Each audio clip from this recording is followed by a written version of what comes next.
प्रेमानंद स्वरूप नवनिभृत निकुंज महामहिम परम पावन श्री वृंदावन धाम।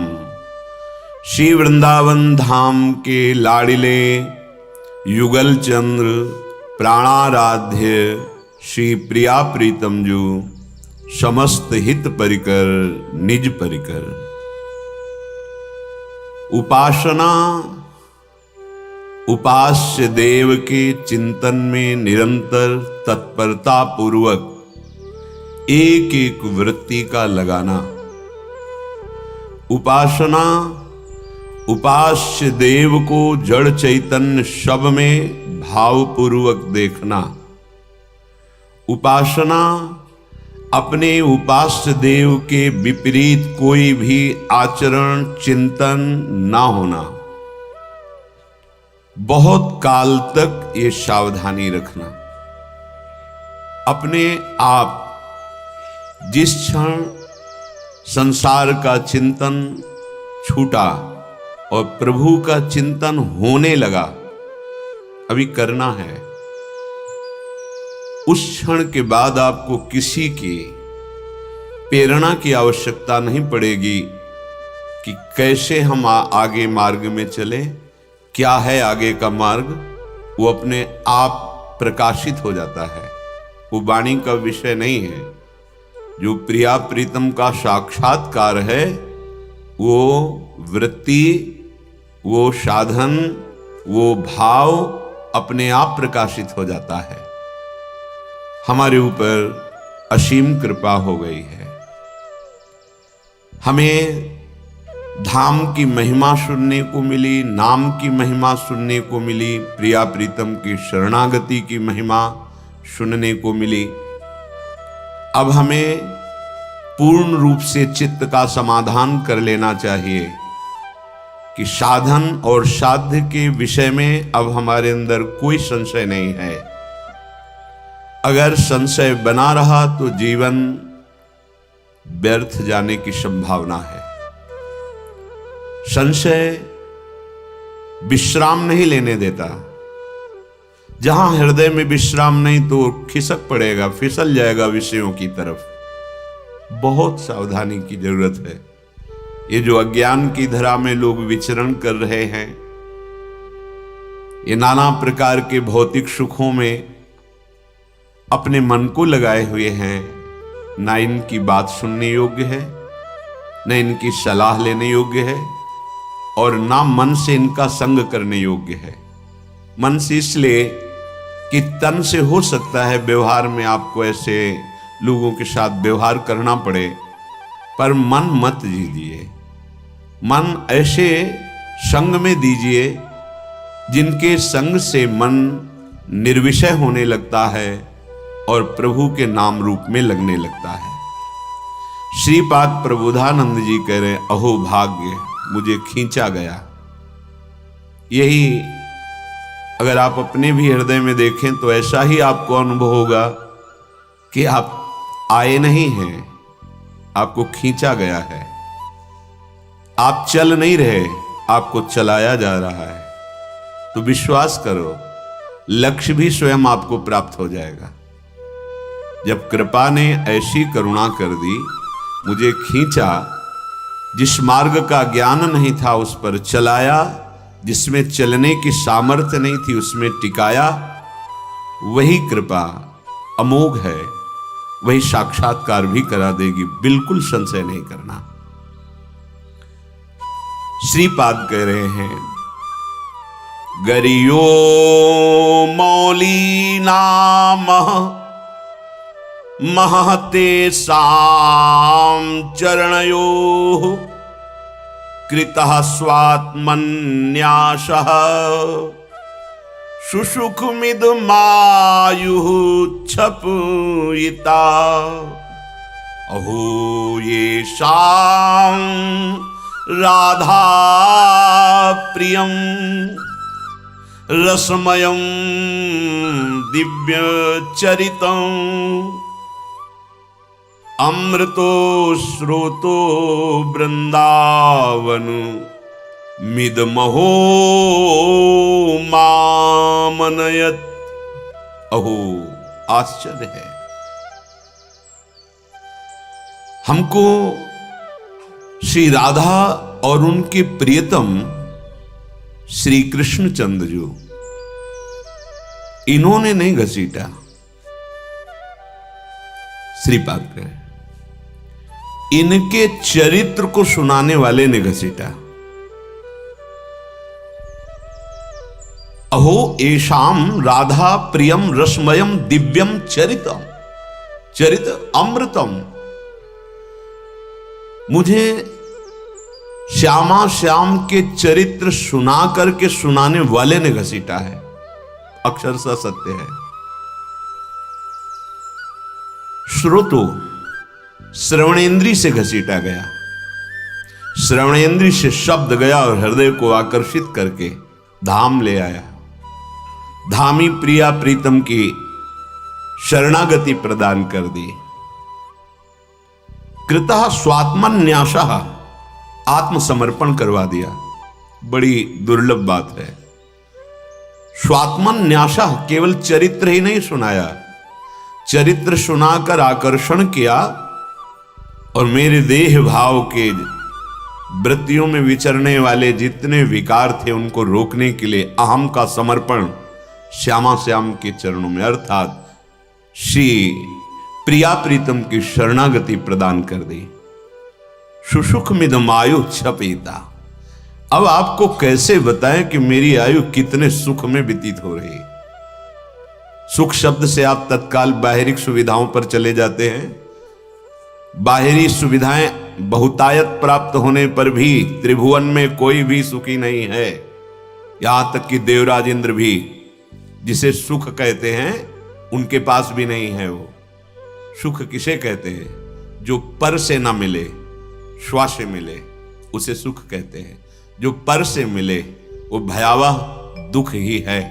दुख योनयः, उसके भोगने से दुख ही प्रकट होगा। श्वा क्या है? हमारे प्रिया प्रीतम, हमारी आत्मा, किशोरी मात्मानम, आत्मा हरिवंश प्रगट परमानंद।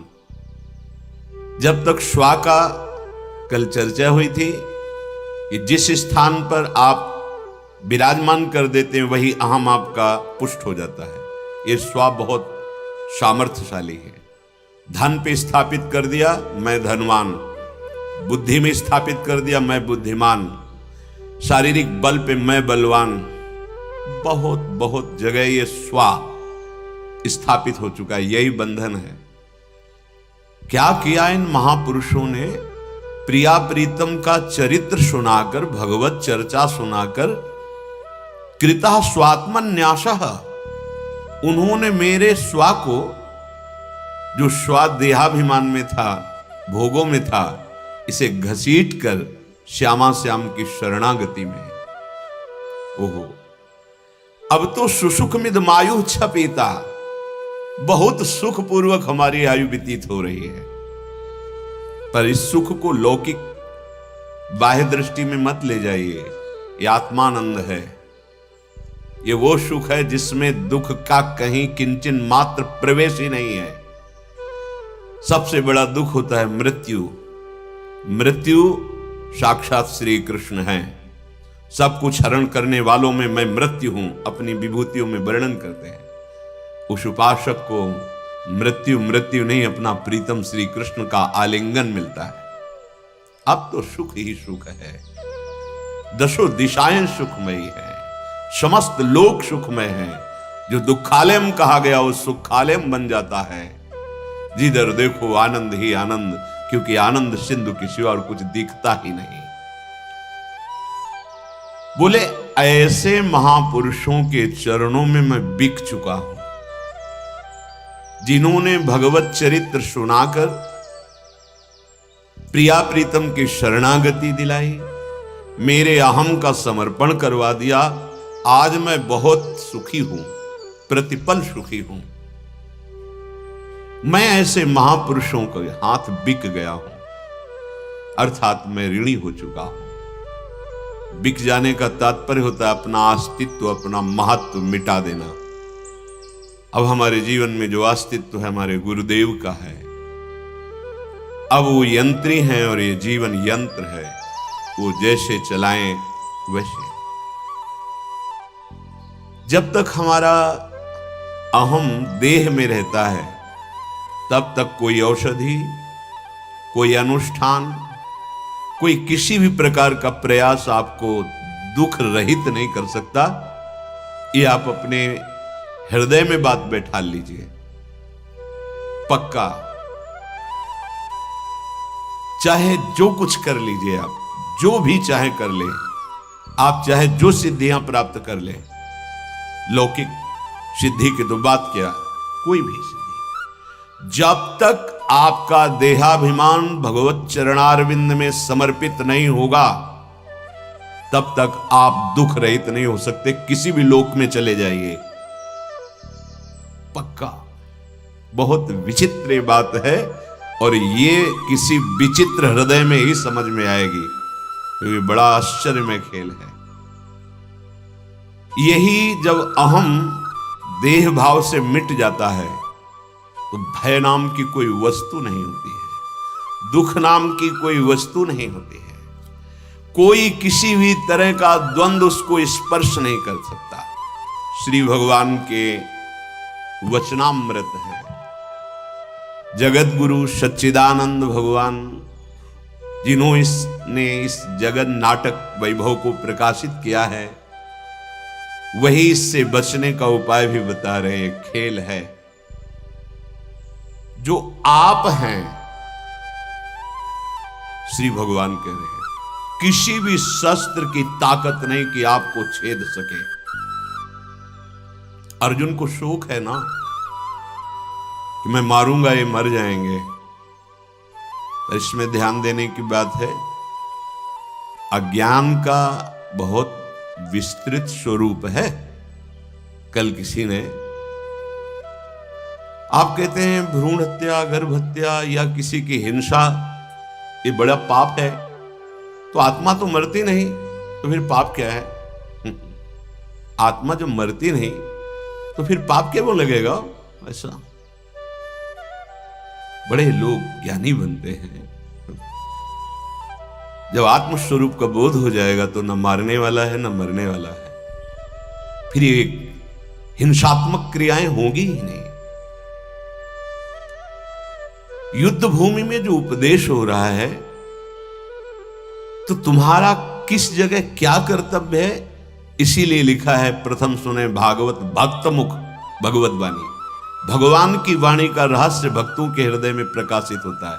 तुम्हारी आयु, तुम्हारी स्थिति, तुम्हारा कर्तव्य, इसको देखकर उपदेश होता है। सार्वभौम उपदेश किन्हीं किन्हीं सिद्धांतों को होता है, लेकिन छोटे छोटे जो धर्मों का उपदेश है वो कर्तव्य पालन के लिए है। अब उस समय आपका क्या कर्तव्य है, हो सकता है जो लिखा हुआ है उसको आप न समझ पाए। किसी महाभागवत जो शाब्द ब्रह्म का और पार ब्रह्म का दोनों का अनुभूत है, उससे उत्तर सही मिल जाएगा। अगर हमारे हृदय में वास्तविक ज्ञान प्रकाशित हो गया है तो मैं के सिवा कुछ बचता ही नहीं है। अहम ब्रह्मास्मि वही सर्वम खलमिदं ब्रह्म। ना तो पूरे ज्ञानी हैं और ना पूरे मूर्ख हैं, ये जो बीच में है ना, बड़ी विचारणीय स्थिति होती है इन लोगों की।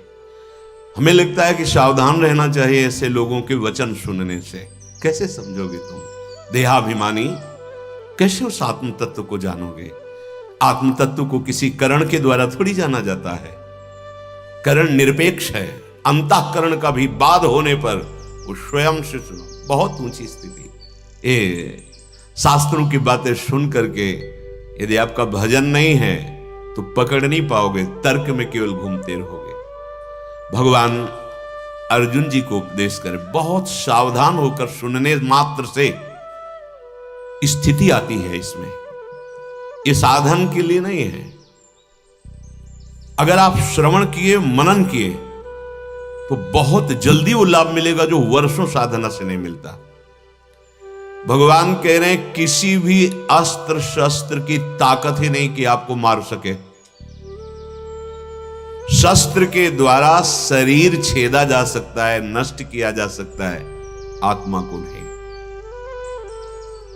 तो कानून किसके ऊपर लगता है, शरीर के ऊपर या आत्मा के ऊपर? शरीर के ऊपर लगता है। चाहे ये लौकिक भारतीय कानून हो या वैदिक भागवतिक कानून हो, दंड किसको मिलता है? स्थूल छूट जाता है, सूक्ष्म और कारण आत्म प्रकाश से वो चैतन्य रहता है। भाई, अगर स्थूल शरीर से पाप करोगे तो तुम्हें दंड भोगना पड़ेगा, पुण्य करोगे तो कुछ लौकिक लाभ मिलेंगे, पर अगर भक्ति करोगे, भगवत भाव से रहोगे, तो त्रिगुणातीत जो तुम्हारा स्वरूप है वो आनंद मिलेगा। इसीलिए जो शास्त्र निषेध करता है उसमें तर्क मत करो। कैसे करो?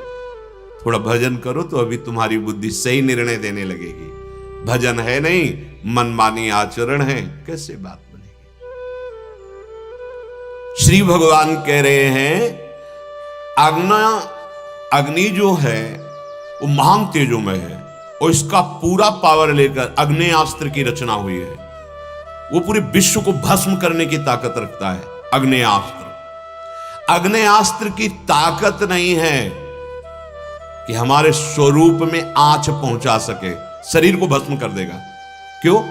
क्योंकि ये उसी से, क्षितिजल पावक गगन समीरा, ये उसी से बना हुआ है। इस पर अग्नि का प्रभाव पड़ेगा, आत्म तत्व पर नहीं। आग्नेयास्त्र आत्म तत्व को आंच भी नहीं पहुंचा सकता, और शरीर नाशवान है इसलिए भस्म हो जाएगा। वरुणास्त्र ये आत्म तत्व को गीला नहीं कर सकता, ये शरीर को डुबो के मार सकता है। वायवास्त्र ये शरीर को नष्ट कर सकता है, लेकिन आत्म तत्व पर ये थोड़ा भी सूखापन पैदा नहीं कर सकता।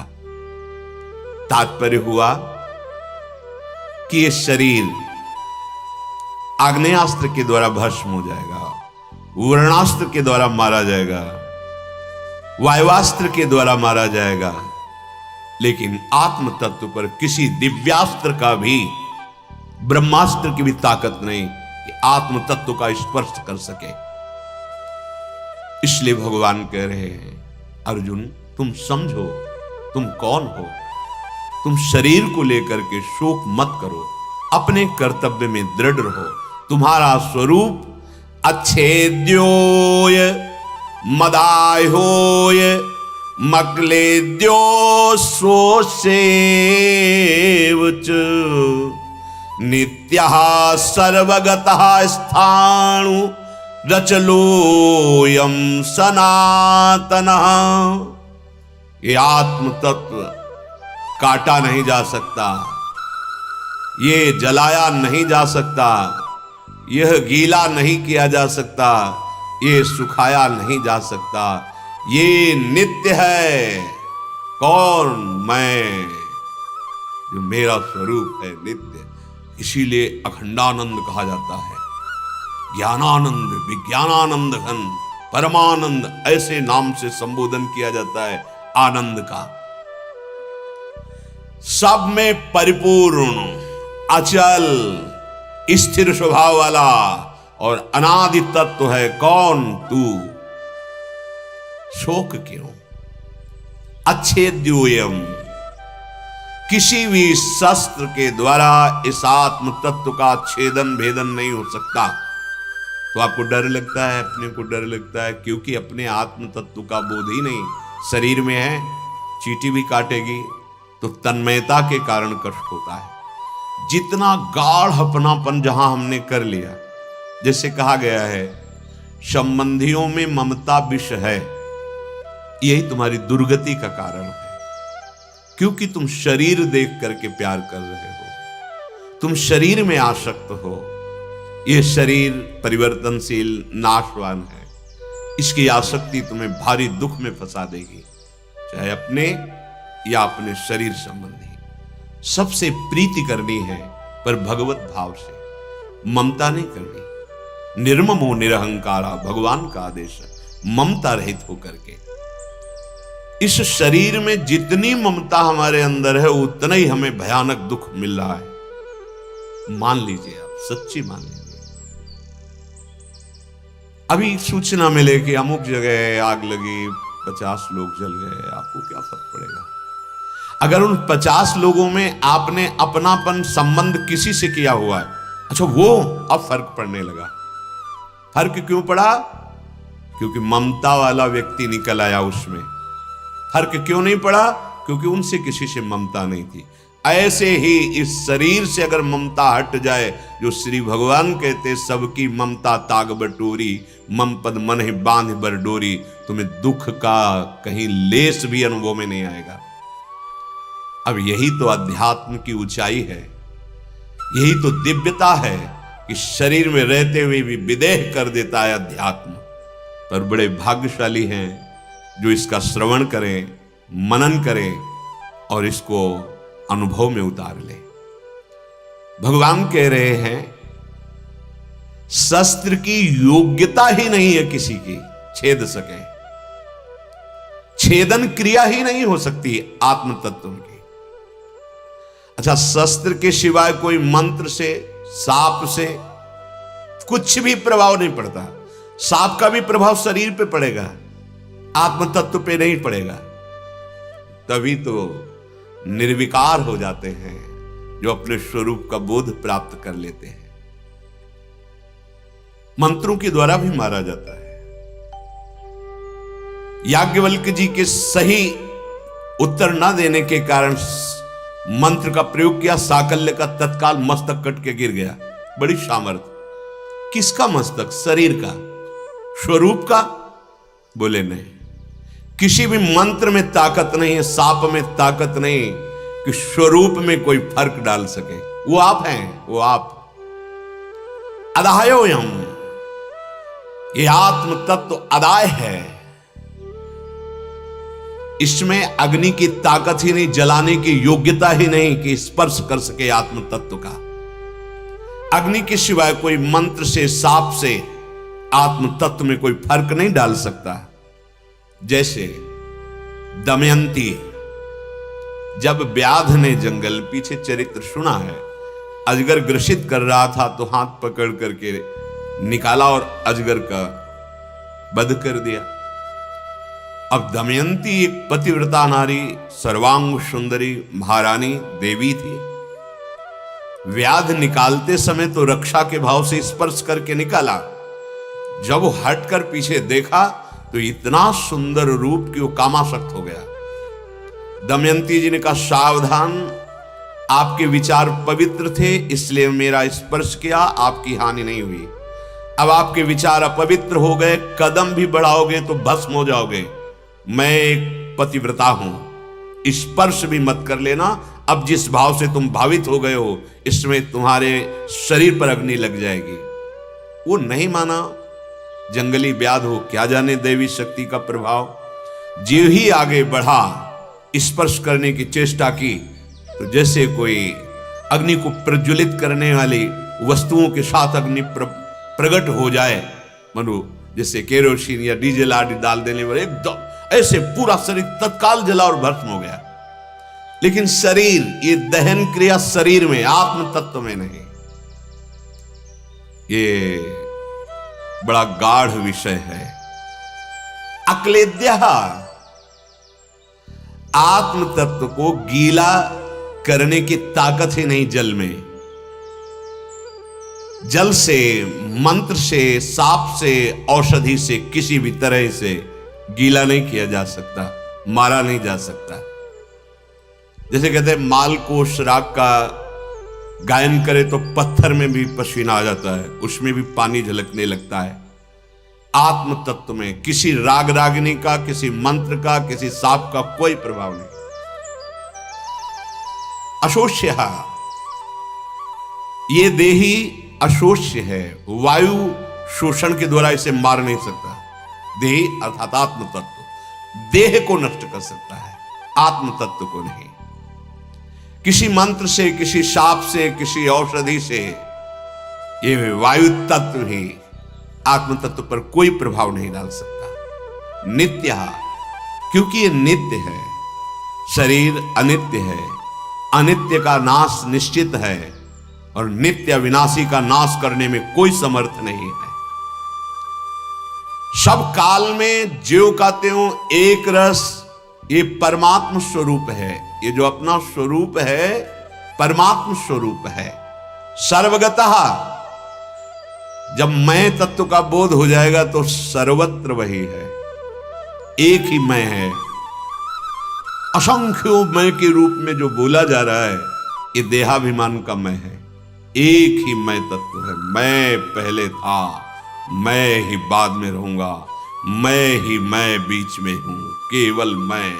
ये भगवान ने चतुश्लोकी भागवत में ब्रह्मा जी को उपदेश किया है।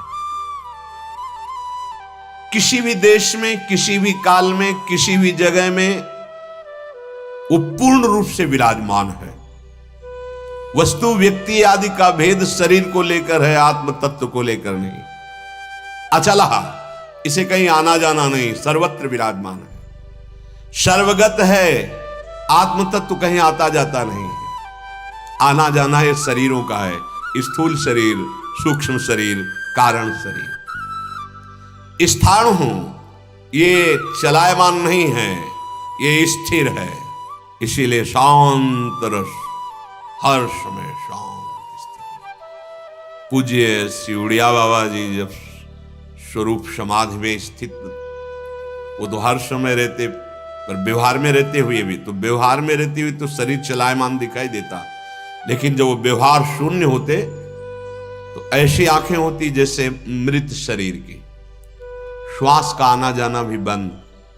शरीर में परीक्षण करने पर भी नाड़ी आदि जो प्राण का संबोधन करने वाली है कि है नहीं। एक बार तो मोहनपुर में कुटिया में इसी स्थिति में विराजमान थे। कुछ भक्त लोग दौड़ते हुए गए और फिर बाहर रोते हुए निकले कि हम लोगों का भाग्य क्या हुआ। बाबा पधार गए, आंख खुली हुई, पीत वर्ण चेहरा हो गया है, समाधि में स्थित, कोई हलचल, कोई श्वास, कोई नस नाड़ी, कोई। वो लोग दौड़ के गए, देखो, बोले ये तो रोज स्थिति रहती है बाबा। आत्म स्वरूप में स्थित ज्ञान की बहुत ऊंची स्थिति होती है। जड़ भरत जी 5वीं स्थिति में उनका वर्णन किया गया है। आखिरी स्थिति में तो अगर शरीर अग्नि में जल रहा है तो उसको कोई फर्क नहीं। शरीर अग्नि में, ये अध्यात्म है। यहां तो अभी ककहरा नहीं शुरू हुआ अध्यात्म का। वही विषय सुख से शरीर का पोषण थोड़ा वाला जो भागवतिक कार्य कर लिया और बस अपने को पंडित मान लेते हैं, ज्ञानी मान लेते हैं, अपने को महान भक्त मान लेते हैं। भूमिकाएं भक्ति की, जैसे ज्ञानी को देह भान नहीं रहता ऐसे भक्त को भी देह भान नहीं रहता। थे वचन मिथुन मुख निसर, सुन सुनि देह दशा किन। शरीर शुद्धि नहीं। जैसे समाधि में ऐसे पेन हाथ में है, संपादन कार्य के लिए बैठे 20 घंटे से, दतून मुख में है, 3 दिन 3 रात होश ही नहीं। बिहारी देव जी महाराज कभी पात्र मार्जन कर रहे हैं सोच का। शरीर, ये हमारे लिए ही स्थितियां बनी हुई हैं। हमारा ये स्वरूप का वर्णन हो रहा है, किसी गैर के स्वरूप का वर्णन नहीं हो रहा, ये हमारे स्वरूप का वर्णन हो रहा है। सनातन, हाँ, यह अचल है, सनातन है। किसी काल में परिवर्तन नहीं होता, किसी काल में विनाश नहीं होता। ये मोक्ष क्या है? तरंग शांत हो गई, समुद्र पहले भी था, मध्य में भी था, बाद में भी था। वायु का विकार जाने से तरंग नाम हुआ, वायु हटी, समुद्र ही है। वही है जिसने संकल्प किया है वेदों में, एकोहम बहुश्यामा, मैं एक बहुत रूपों में हो जाऊं। ये भूल गए अपने स्वरूप को, इसीलिए फंस गए। एकमात्र निकलने का मार्ग है 83,99,999 योनियों में आप निकल नहीं सकते। एक दरवाजा रखा गया है, मानव देह, साधन धाम मोक्ष कर द्वारा निकल जाओ। पर इतनी मनोहर सामग्रियां फेंक दी जाती है कि वो निकलना ही नहीं चाहता। वो चाहता है कि इन्हीं सामग्रियों का भोग करो, फिर ना चाहने पर महान दुख और अन्य योनियों में उसे जाना पड़ता है। इसलिए श्री भगवान कह रहे हैं अव्यक्तोय मचिंतोय मविकार्योय मुच्यते तस्मादेवं विदित्वैनं नानुशोचितुमर्हसि।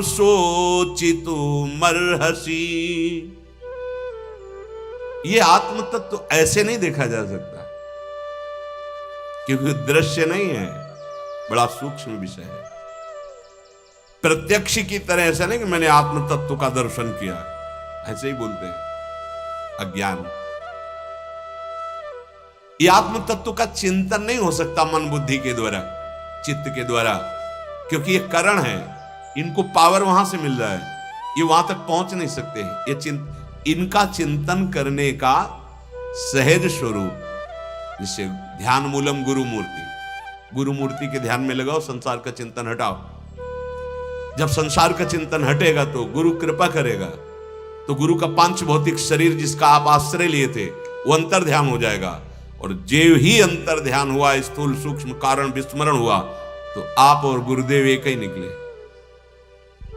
आप और गुरुदेव जब खोजने चला तो मैं खोजते खोजते जब मैं को पाया तो खोजने वाला नहीं रहा। वही बड़ा गूढ़ विषय, ये चिंतन का विषय नहीं। आत्मस्वरूप का चिंतन कैसे होता है? सब चिंतनों का बाध कर देना ही आत्मस्वरूप का चिंतन है।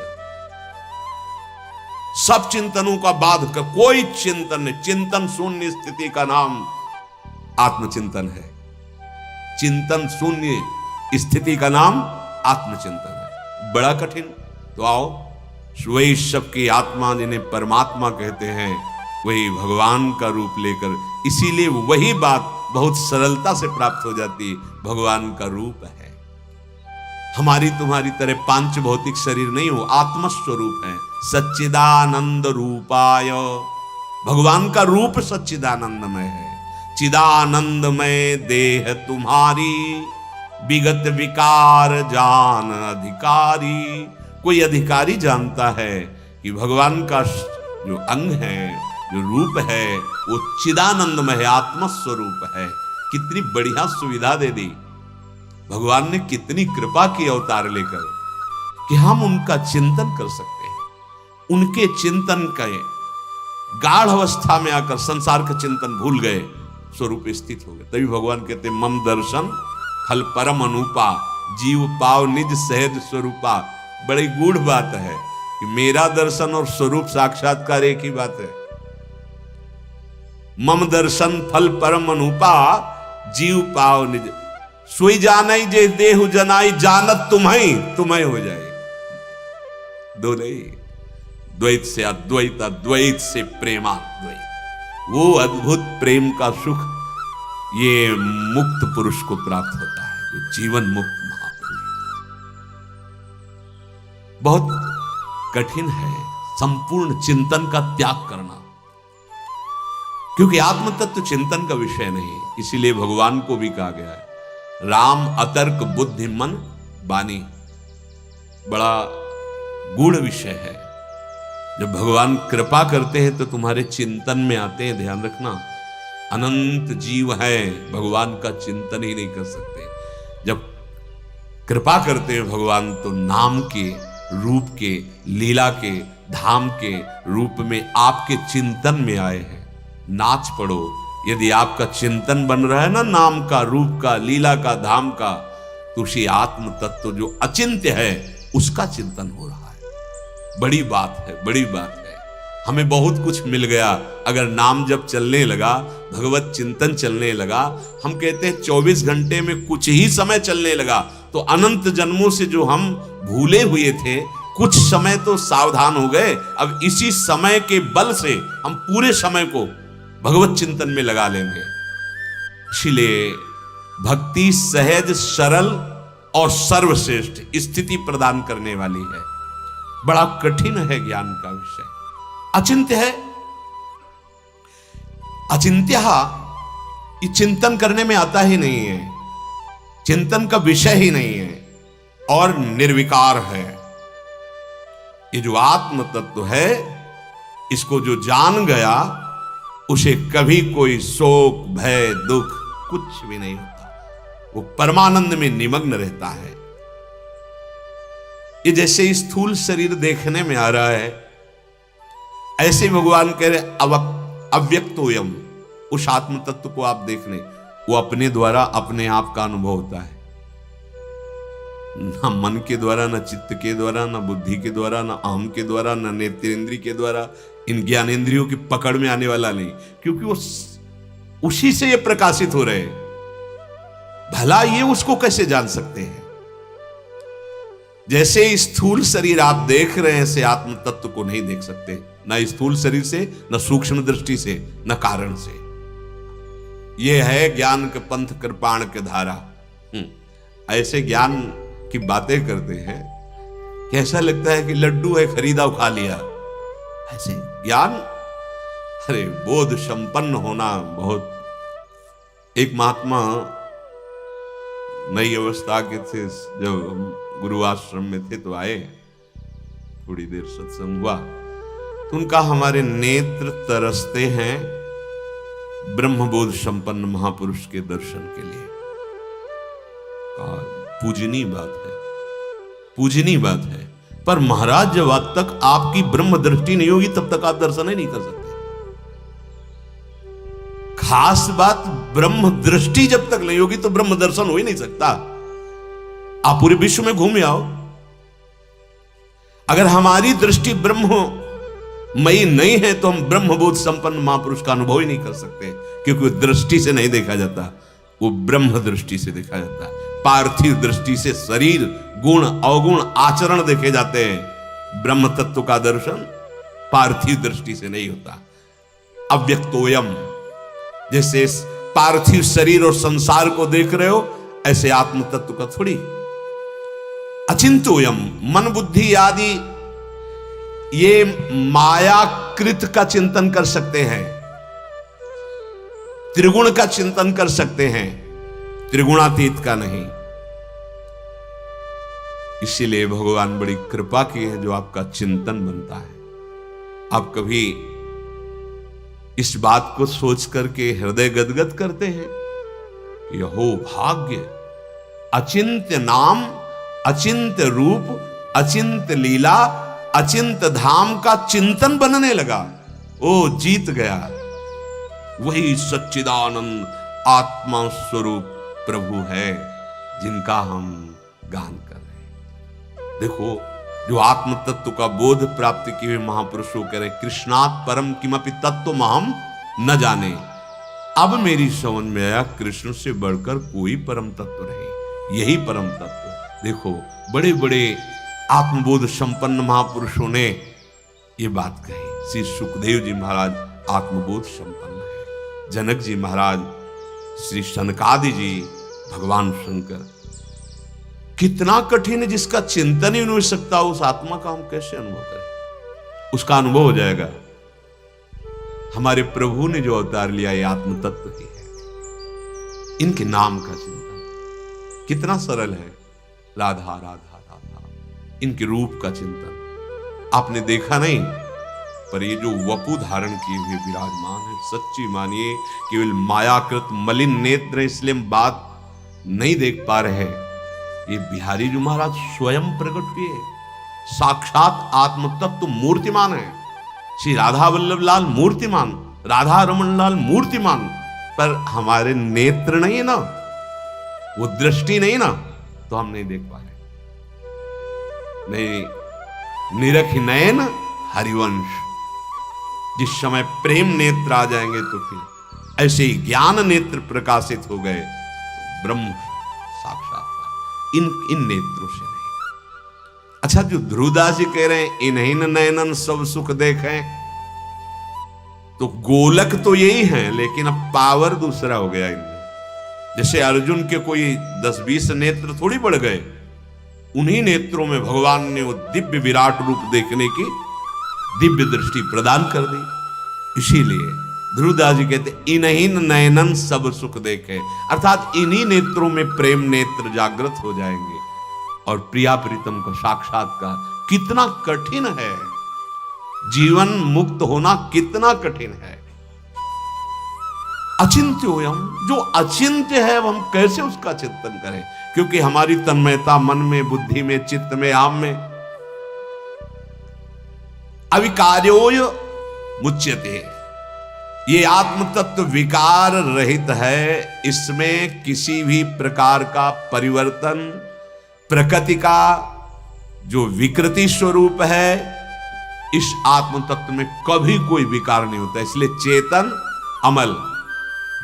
अब जैसे कोई कहता है रो के कि हमारे द्वारा एक पाप हो गया, अब क्या मेरी शुद्धिकरण का कोई उपाय है? तो शास्त्रों में वर्णन है, लेकिन उसका ध्यान देना है। उसका मतलब ये नहीं कि आप खूब उत्साहपूर्वक पाप करें और बाद में वो प्रायश्चित, ऐसे प्रायश्चित नहीं कहते। ये अपराध है, नहीं मुक्त हो गए, गलती हो गई हमसे, हमें वास्तविक ज्ञान नहीं था, सत्संग के द्वारा हमें पता चला कि मेरे से पाप बन गया, तो अब लो नशानी अब ना नशई हो, ये प्रायश्चित। भगवान की शरण में हो जाओ, नाम कीर्तन करो, नाम जप करो, वास्तविक आप निष्पाप हो जाएंगे। कुछ लोगों का होता है कि इससे तो बढ़ावा मिलेगा, जप के देख, नाम जप के देख, हृदय में आग पैदा हो जाएगी। अगर असलियत में नाम जप कर रहे हो तो वो आग सोचने नहीं देगी उधर पाप आचरण की, नहीं तो कोई महात्मा बन ही नहीं पाता ना। जिस समय आपका पाप नष्ट हो जाएगा, प्रायश्चित हो जाएगा और नाम जप चल रहा है, तो वो पापाचरण करने की सोचोगे तो जलाने लगेगा, उत्साह नहीं आएगा। आप चल के, ये जो व्यर्थ का चिंतन करने वाले जन हैं, व्यर्थ की बातचीत करने वाले जन हैं, ये शास्त्र के शब्दों का गलत अर्थ ले लेते हैं।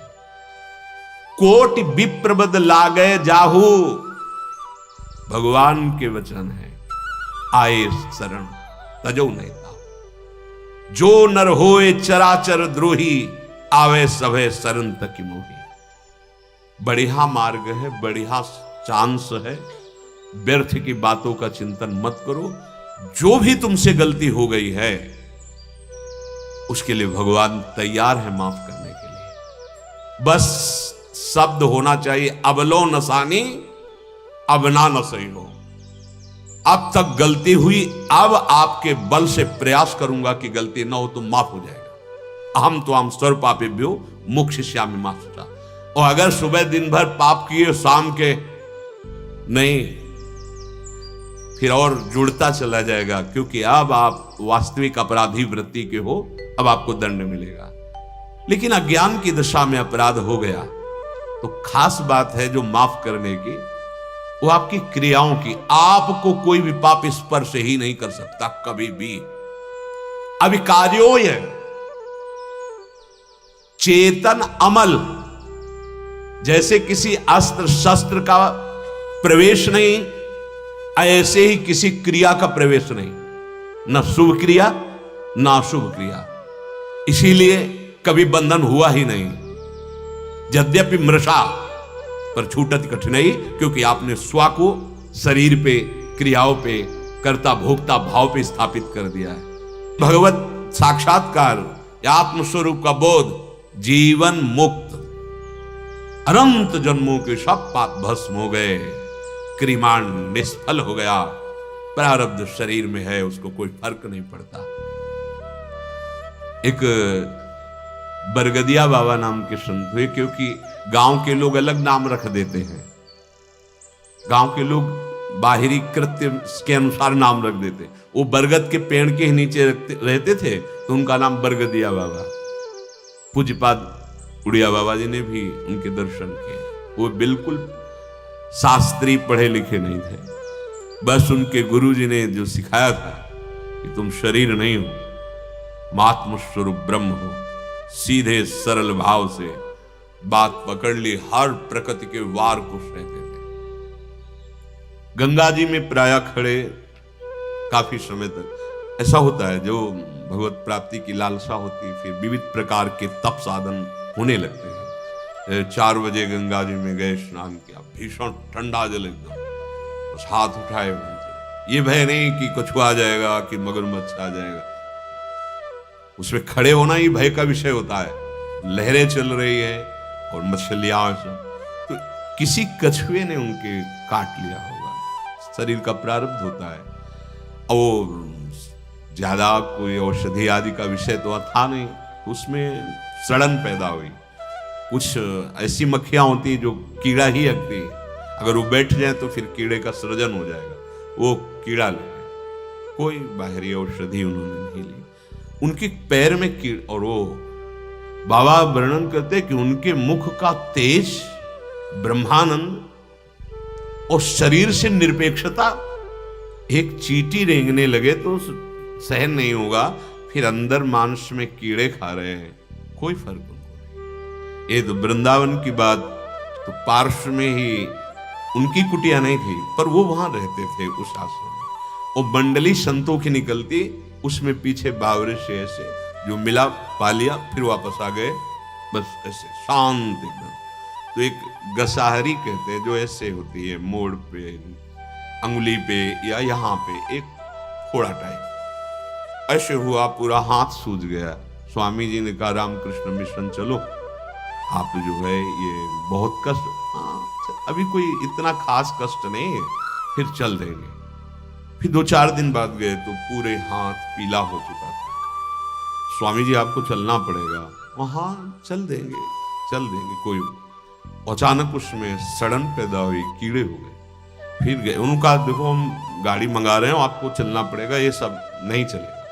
उनका आप कल आ जाइए, कल हम पक्का चल देंगे। और कल जब सुबह गए तो अंतर्ध्यान। कैसी सामर्थ्य! क्यों? अभी कार्य वो है, वो अपने स्वरूप का अनुभव कर चुके हैं, इसलिए कोई विकार नहीं।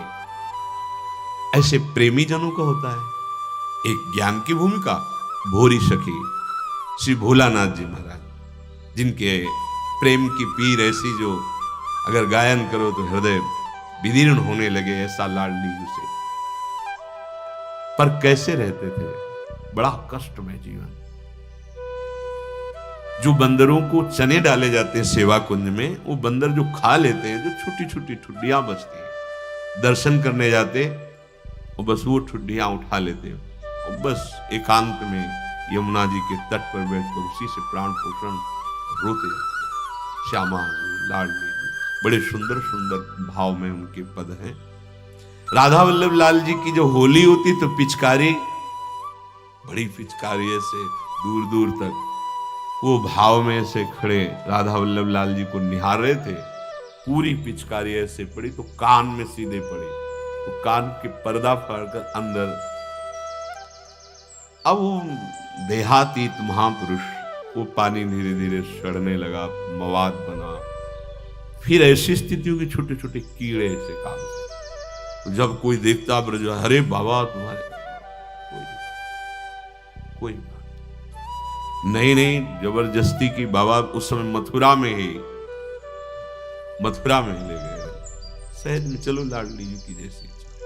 डॉक्टरों ने देखा, बोले तो ऑपरेशन होगा, अंदर से ऐसा बेहोश करना पड़ेगा। उनका नहीं, इसकी जरूरत नहीं।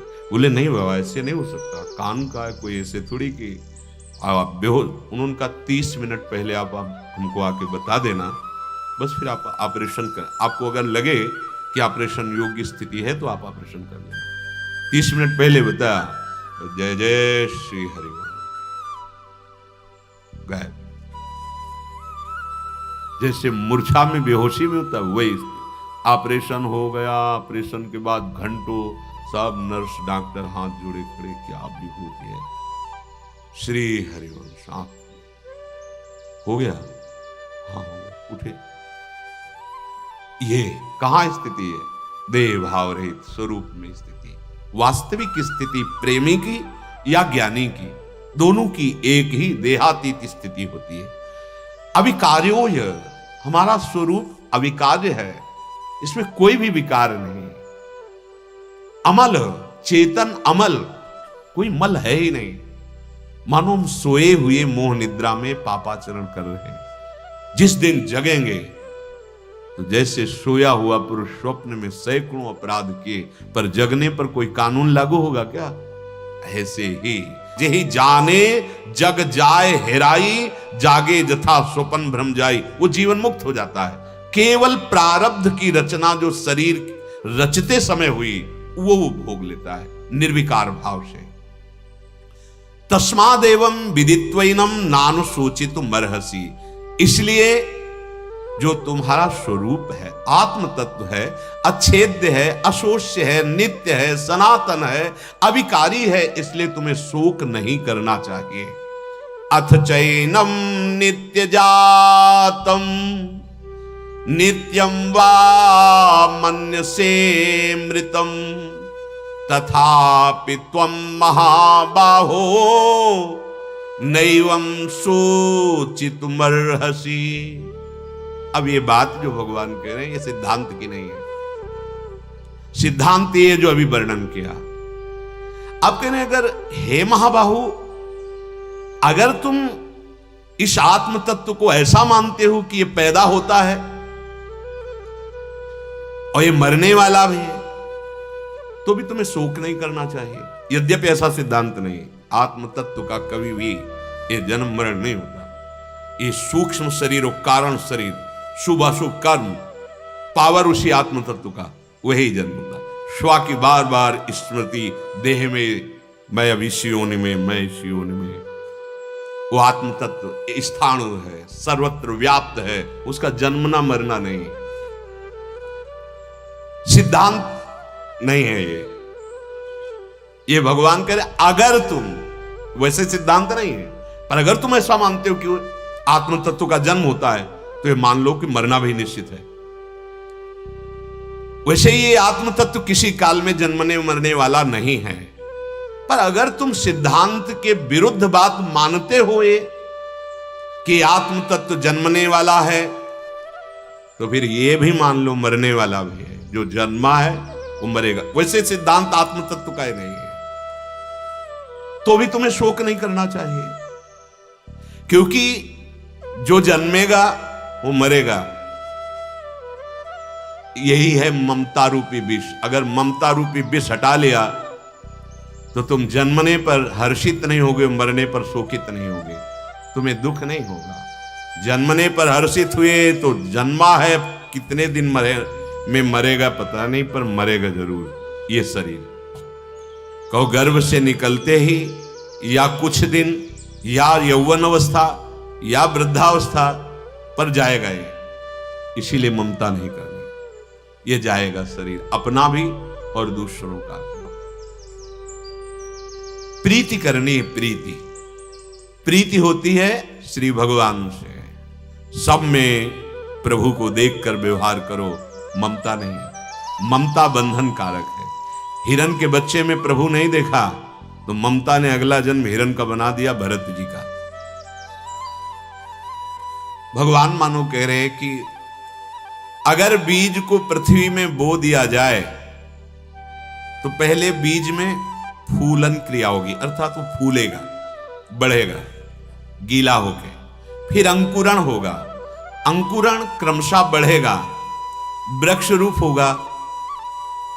तो सूक्ष्म दृष्टि से देखा जाए तो बीज एक क्षण भी अपने रूप में नहीं रहा, वो परिवर्तित होता चला गया। पहला कठोर रूप से जो बीज था वो फूलने पर कोमल हुआ, फिर कोमल रूप को छोड़कर अंकुरण हुआ, फिर अंकुरण रूप को छोड़कर वो बड़ा हुआ, अंत में वो नष्ट हो गया। एक बीज एक क्षण एक रूप नहीं रह सका, प्रतिक्षण बदलता रहा। ऐसे ही तुम्हारा ये शरीर है। मां के गर्भ से निर्माण से लेकर के मृत्यु तक ये प्रतिपण बदलता ही रहा, एक रस नहीं रहा। और इस बदलने को आप जानते हैं।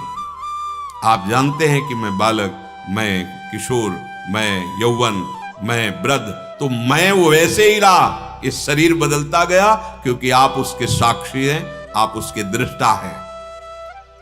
पर तुम यदि ऐसा मान लेते हो आत्म तत्व को कि वो नित्य जन्मने मरने वाला है, तो भी तुम्हें शोक नहीं करना चाहिए, क्योंकि जातस्य ही ध्रुवो मृत्युर ध्रुवम जन्म मृतस्य च तस्माद परिहार्येऽर्थे न तुम शोचितुमर्हसि। कारण कि जो पैदा हुआ वो मरेगा, निश्चित मरेगा। हम लोग राजी हो रहे हैं जानते हुए कि उसको दफना के आ रहे हैं, तो इसको भी तो दफनाया जाएगा। फिर क्यों पापाचरण, फिर क्यों ममता, फिर क्यों नाना प्रकार की आसक्ति, राग। अरे यही शरीर, केवल यही शरीर तुम्हें परम पद में पहुंचा सकता है, और किसी शरीर में योग्यता ही नहीं है, विवेक ही नहीं है, साधन ही नहीं बन सकता है। इस शरीर का अभ्यास, हाँ अगर किसी ऐसी योनि में चले गए तो ये सत्य अभ्यास है, छूटेगा नहीं।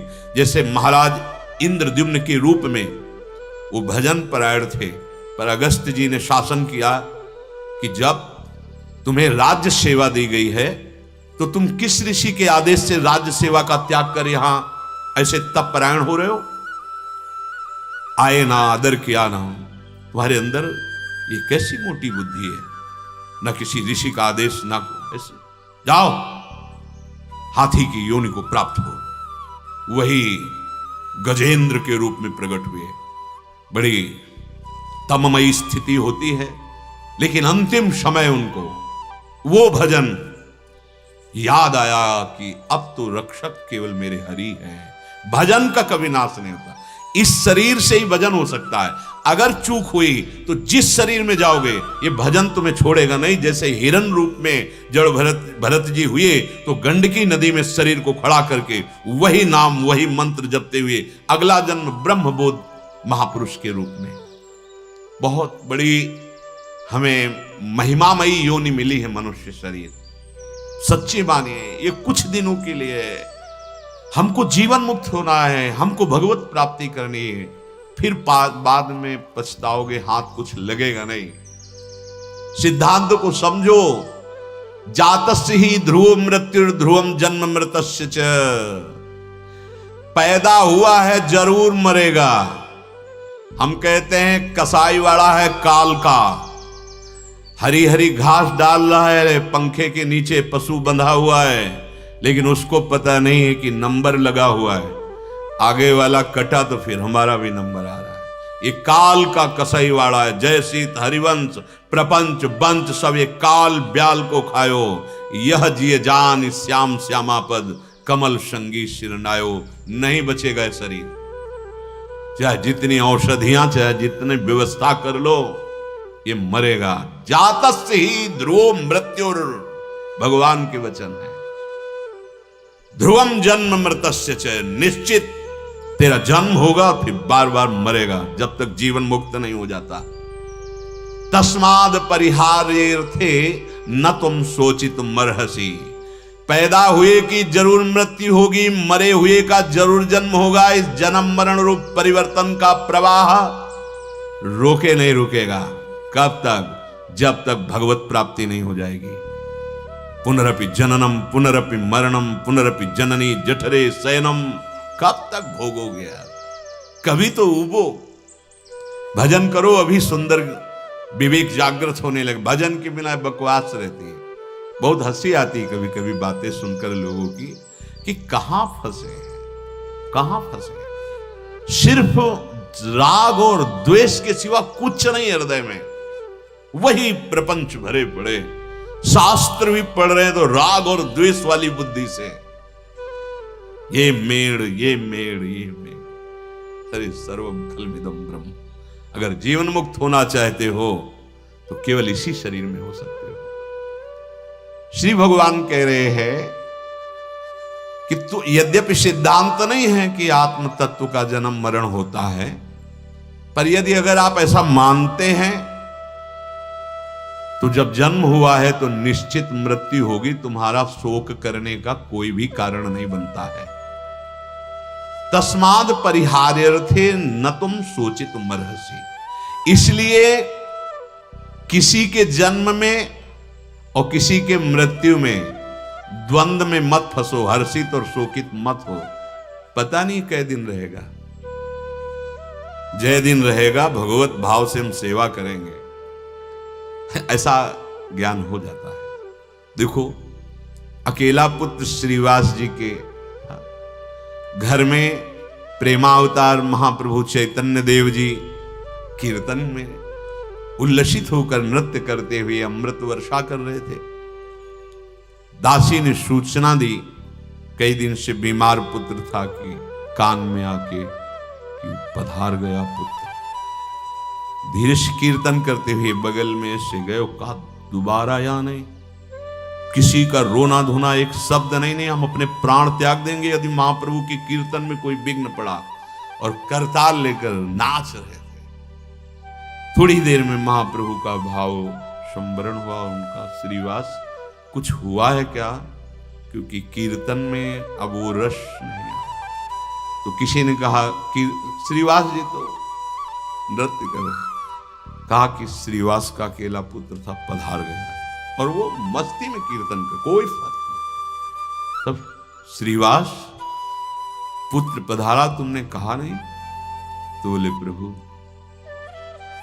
इस जीव की जो गति हुई उसी आनंद में मैं नाच रहा हूं। जिसके सामने महाप्रभु चैतन्य देव नाम कीर्तन कर रहे, भला वहां शरीर छोड़ने वाले को श्री कृष्ण के सिवा और क्या प्राप्त होगा? श्री कृष्ण मिल गए, मैं तो इस बात में नाच रहा हूं कि उसका जीवन सार्थक हो गया प्रभु, और आप ही हमारे सर्वस्व हैं, मुझे किसी बात का शोक नहीं। महाप्रभु ने जानते क्या कहा? इस भाव के कारण श्रीवास तुमने आज मुझे खरीद लिया। साक्षात प्रभु ही है। नरसिंह मेहता जी का जब बेटे का शरीर पूरा हुआ तो करताल उठाकर नाच रहे थे और कह रहे थे, गोविंद ने बड़ी कृपा की कि अभी तक जो सेवा थी निपट गई। कीर्तन ये क्या है? आप संसार के लोग तो कहेंगे पागल है ये, भला पुत्र मरा और नाम कीर्तन करके नाचे हम। इसीलिए तुम शोकित हो, ना तुम्हें उसका परिचय है, ना उसके कर्तव्य का परिचय है, ना अपना परिचय है, ना अपने कर्तव्य का परिचय है, इसलिए मोहाविष्ट होकर शोक करते हैं। सच्ची बात है। तुम्हारे रोके रुकेगा क्या?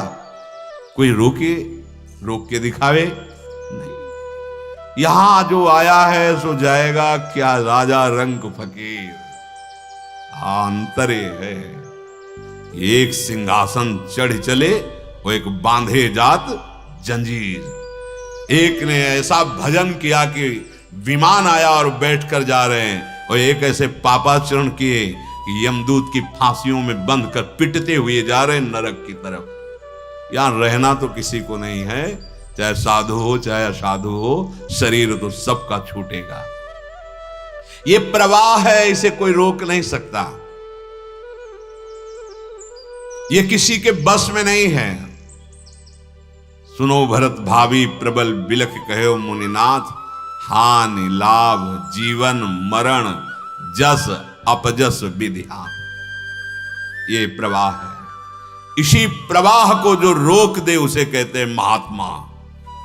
अब नहीं, अब ये चक्र नहीं। संसार चक्र से मुक्त होने के लिए मानव देह मिली है, इसमें बहने के लिए नहीं कि बहते चले जाओ। ये अनादिकाल से चल रहा है। अगर सावधान नहीं रहे, भजन नहीं किया, भगवत प्राप्ति नहीं की, तो अनंत काल तक चलता रहेगा। कितना कष्ट है सोचो। तुम खुद देखते हो जीवों के साथ कैसा व्यवहार किया जाता है, वही तुम्हें बनना पड़ेगा, और वही व्यवहार तुम्हारे साथ होगा जिस व्यवहार से तुम आज हर्षित हो रहे हो। मैं बहुत पुष्ट हो रहा हूं खा खा के। ये तो यहां ब्याज में मिलेगा, मूल तो हिसाब मिलेगा न्यायाधीश यमपुरी में। बहुत सावधान, बहुत सावधान। कोई तो कहते हैं आपका सत्संग सुनकर डर लगता है। हाँ, आपका सत्संग सुनकर डर लगता है क्योंकि ये डर तुम्हें निडर बना देगा। हम चाहते हैं कि पाप कर्म से डरो, भगवान तुम्हें देख रहा है, इस बात से डरो, तो तुम निडर हो जाओगे, निर्भय हो जाओगे। क्योंकि डर जब तुम्हें लगेगा तो तुम बलवान का सहारा ले लोगे, और जो सभी तावा सरनाई, तो भगवान कहते रखियो ताई प्राण की नाई। अगर भयभीत होकर भगवान की शरण में आ गए तो भगवान तुम्हें जैसे अपने प्राणों को हम प्यार करते वैसे भगवान तुम्हें प्यार करेंगे। और भगवान की शरण में आ गए तो निर्भय, निश्चिंत, निशोक हो जाओगे। शोक उसी का कीजिए जो अनहोनी होए, अनहोनी होती नहीं, होनी होए सो होए। जो विधना ने लिख दिए छठी राव के अंक, राय घटे न तिल बढ़े रहुरे जीव निशंक। मरने का तो भय रखना ही नहीं चाहिए, क्योंकि अकेले हमें मरना हो तो थोड़ा विचारनी विषय कि यार सब अविनाशी हो, मुझे मरना पड़ेगा। यहां सबको जाना है, सबको जाना है। जाने की तैयारी कर लो। जो पहले से तैयार न थे पछता पछता कर चले गए। यार रहे न रावण समभिमानी, हिरणाकश्यप संवरदानी। खान विभो की खान जगत में कुछ दिन के मेहमान, भजले श्री भगवान जगत में कुछ दिन के मेहमान। तैयारी कर लो। शरीर राग रहित हो जाओ, न तुम्हें कोई मार सकता है न मिटा सकता है, तुम अविनाशी हो। यही सुन रहे हैं अभी पीछे। अगर ऐसा मानते हो कि जन्म होता है तो भगवान कह रहे जातस्य ध्रुव मृत्यु, फिर मृत्यु भी होगी। इस चक्र को रोकने का अवसर मिला है, रोक दो भाई। अगर आप निरंतर नाम जप करेंगे तो संसार का चिंतन छूटने लगेगा। हमारे जन्म का हेतु संसार का चिंतन है। जो मन संसार के चिंतन में, संसार के भोगों में फंसा हुआ है, वही जन्म मरण का कारण है। और जो मन भगवान के चिंतन में, सावई मना कृष्ण पदार विंदयो या मुरारी पादार्पित चित्त वृत्ति, यही मोक्ष पदवी को प्रदान कर देता है। नाम जपते जपते हृदय पवित्र होता है, शुद्ध ज्ञान अलग दिखाई देने लगता है, शरीर अपने आप अनुभव में आने लगता है। ये अनुभव की चीज है, वाणी की विषय नहीं। ये तो भगवान बस समझा रहे हैं कि समझ जाओ। समझ तो आपके अंदर जागृत होगी अपने स्वरूप बोध की।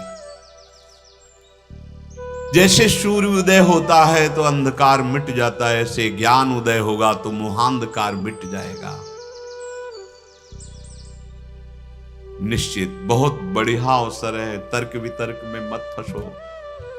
कल कोई एक प्रश्न करता आए थे कि शास्त्रार्थ मंच होना चाहिए और उस पर फिर शास्त्रार्थ होना चाहिए। देखो ये विद्वानों का है, अपने भगवत मार्ग के पथिक है। अपने लोगों को हाथ ही जोड़ने हैं, पैर ही छूना है, सबके दासत्व से युक्त है। हमारे स्वामी सबके हृदय में विराजमान है। शास्त्रार्थ तो वो करे जो विद्वान हो और विजयी हो।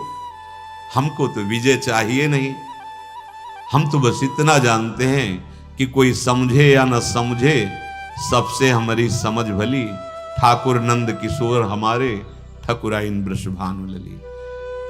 जैसे भाट अपने महाराज का यश गाते हैं, वैसे ये दास स्वामी के सिद्धांतों का, स्वामी का जस गान करते। स्वांता सुखाय तुलसी रघुनाथ गाथा, ये अपने आत्म सुख के लिए है। ये विद्वता और शास्त्रार्थ के लिए नहीं। विद्वता और शास्त्रार्थ में पराजित है, हारे हुए हैं। आप स्वामी और मैं सेवक। सेवक का स्वामी पर कैसा शास्त्रार्थ, सेवक का दास का स्वामी पर कैसा वार्तालाप। नहीं, ये चराचर जगत मेरे आराध्य देव का स्वरूप है। अगर आप लोगों के सामने चर्चा करते हैं तो विद्वान या ज्ञानी बनकर नहीं, अपने स्वामी का पावन यश गाते हैं। स्वांता सुखाय तुलसी रघुनाथ गाथा। जैसे वंदीजन भाटजन अपने महाराज का यश गाते हैं, महाराज की मुस्कुराहट, यही हमारी भेंट है।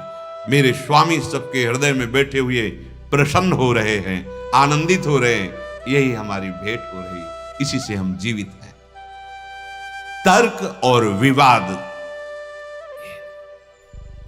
वाद विवाद तहां नहीं। सेवक जी महाराज, वाद विवाद तहां नहीं। इस मार्ग में यदि पराजित होने का भय है तो अभी वस्तु तक पहुंच नहीं हुई है।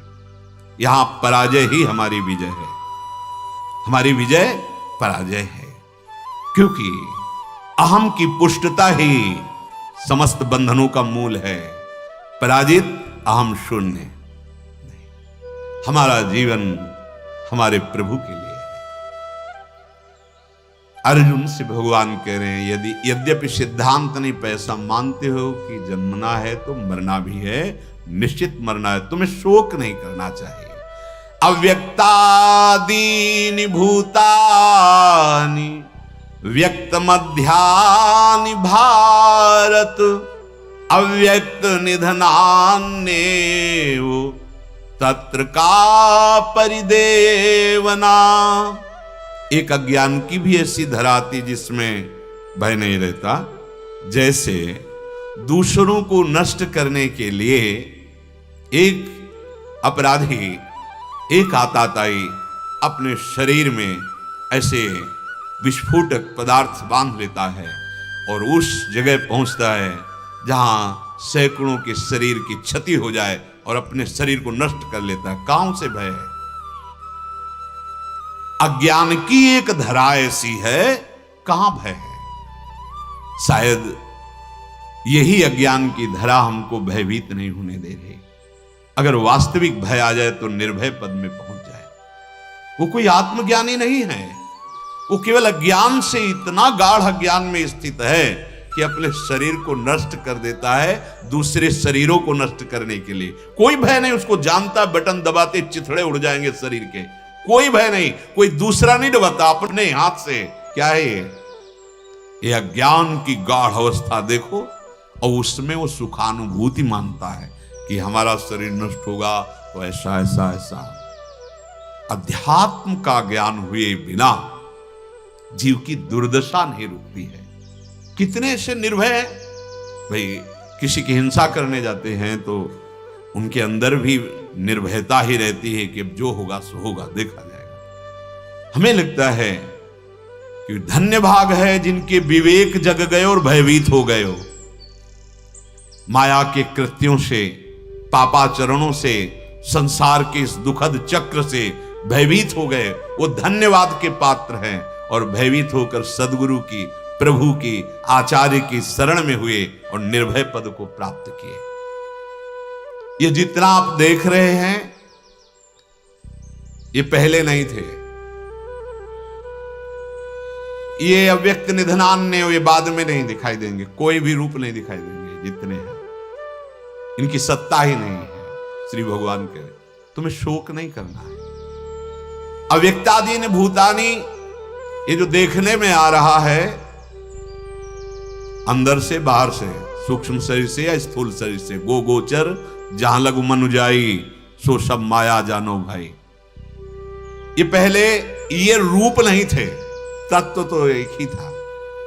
ये जो नानात्व तो है ये नहीं था, ये केवल बीच में भास रहा है। भास रहे मतलब इसकी सत्ता नहीं, ये प्रकट हुआ और गया। अब जैसे सोचो तो 50-52 वर्ष हो गए, अभी कल की बात सी लगती है। कितनी लंबी आयु व्यतीत हो गई, 50-52 वर्ष। अब कितने बचे हैं पता नहीं, 50 सेकंड है कि नहीं। प्रतिपल ये परिवर्तन की तरफ जा रहा है, इसकी सत्ता ही नहीं है। जो स्वरूप है वो सत्तावान है, अचल है, निर्विकार है, कोई मार नहीं सकता। और जो रूप है ये प्रतिपल मर रहे हैं, ये न पहले थे न बाद में रहेंगे, बीच में भी जैसे दिख रहे हैं वैसे नहीं है। प्रतिपल ये परिवर्तित हो रहे हैं। जैसे नदी के प्रवाह को देखा जल, ये वही जल है, तो जिसको तुमने पहली दृष्टि में देखा वो तो चला गया। ऐसे ही प्रवाह चल रहा जीवन का। ये बीच में जो दिखाई दे रहे हैं स्वाप्निक है, भगवान के वचन है। अव्यक्तादीन भूतानि व्यक्त मध्यानि भारत। इसीलिए कहते हैं ममता मत करो, अंदर सबके प्रभु को देखकर व्यवहार करो। पर है बड़ा कठिन, प्रभु को देखकर व्यवहार करना कोई बिरला ही महापुरुष होता है। वासुदेवा स्वरमिति सा महात्मा सुदुर्लभा, तभी जीवन मुक्त अवस्था पाना बड़ा कठिन माना जाता है। ये पहले रूप नहीं थे, बाद में नहीं रहेंगे, बीच में दिखाई दे रहे हैं, बीच में इनकी सत्ता नहीं है, प्रतिपल नाश को प्राप्त हो रहे हैं। किससे प्यार करें? सत्य वस्तु से। तभी फिर नहीं खान पान ते भावे है, नहीं कोमल वसन सुहावे है, सब विषय लगे ते खारा है, हरि आशिक का मग न्यारा है, ब्रह्मादिक के भोग शब विषम लागत ताही, नारायण ब्रज चंद की लगन लगी है जाही। कुछ अच्छा नहीं। हृदय में एक ऐसी आग पैदा होती है जो समस्त विषयों को भस्म करके सच्चिदानंद की तरफ चलाती है। हृदय में ये आग अगर पैदा हो गई तो धन्य भाग हो गए। मम भक्ति युक्तो भुवनम पुनातु, मेरी भक्ति से युक्त महापुरुष पूरे भुवन को पावन कर सकता है। तत्र का परिदेवना, इनके लिए क्यों शोक करते हो? और हमारा पूरा का पूरा लक्ष्य यही सत्य दिखाई दे रहा है। ये शरीर, ये भोग, ये पद, ये बुद्धिबल, धन बल, यही सत्य भास रहा है। नित्य निरंतर इस परिवर्तनशील में क्यों ममता कर रहे हो? न पहले था न बाद में रहेगा, बीच में भी एक जैसा नहीं है। इसलिए तत्र का परिदेवना, तुम क्यों शोक कर रहे हो? शोक करने की कोई भी गुंजाइश नहीं है, ना आत्म तत्व में और ना शरीर में। आश्चर्यवत पश्यति कश्चि देनमाश्चर्यवत वदति, तथैव चान्यः आश्चर्यवच्चैनमन्यः शृणोति, श्रुत्वाप्येनं वेद न चैव कश्चित्। इस श्लोक की चर्चा आगे करेंगे। जीवन का सार, इस आत्म तत्व का अपने आप आपको अनुभव हो जाएगा। कोई पापाचरण ना होने पावे। भगवान नाम खूब जप कीजिए। किसी भी मार्ग का पथिक हो, नाम जप के बिना ऊंचाई पर नहीं चढ़ पाया। जैसे सन्यास मार्ग है तो प्रणव, कोई कहीं भी हो, जितने भी भगवान के नाम हैं सब सामर्थ्यशाली हैं। जो नाम जप में लग गया उसे ज्ञान, वैराग्य, भक्ति सब कुछ प्राप्त हो जाता है और बहुत सहज है। क्या जाता है? हर कार्य करते हुए आप जिह्वा से नाम जप, तर्क वितर्क ना करके प्रार्थना मान लीजिए। आज तक जितने सिद्ध महापुरुष हुए हैं, चाहे निर्गुण भाव में चाहे सगुण भाव में, सबने नाम का आश्रय लिया है। उनके जीवन का आंतरिक विषय नाम चिंतन हुआ है। नाम से ही हृदय पवित्र हुआ, और पवित्र जैसे जल निर्मल हो और शांत हो तो उसके नीचे तल में क्या विराजमान दिखाई दे देता है। ऐसे पवित्र अंतःकरण तो अंदर दिखाई देगा आत्मस्वरूप का, जहां से प्रकाश आ, वो कोई और नहीं, वो मैं ही है। अपने आप बोध हो जाएगा। आप पवित्र आचरण और भगवान नाम और सत्संग तो कृपा से मिल ही रहा है। खाली समय हो तो बार बार इस सत्संग को सुनो, तो हर बार आपको नए शब्द मिलेंगे पकड़ में।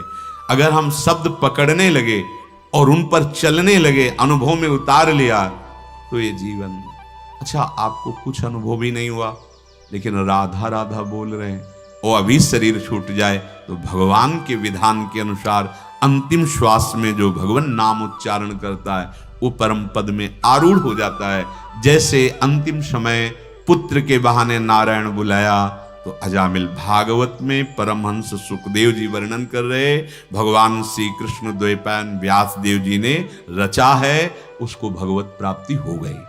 पुत्र के बहाने नारायण, फिर आप किसी बहाने से नहीं, आप तो सीधे किशोरी जी को पुकार रहे, राधा राधा राधा। आपके कल्याण में, आपके मंगल में कोई संशय नहीं। बस श्वास श्वास सावधान रहो, कोई श्वास वृथा न जाए, कहीं कोई ऐसे कृत्य न बन जाए हमारा मन मलिन हो जाए, नाम से भजन से हटने लगे। बस इतनी सावधानी रखिए, सब ज्ञान अपने आप आ जाएगा।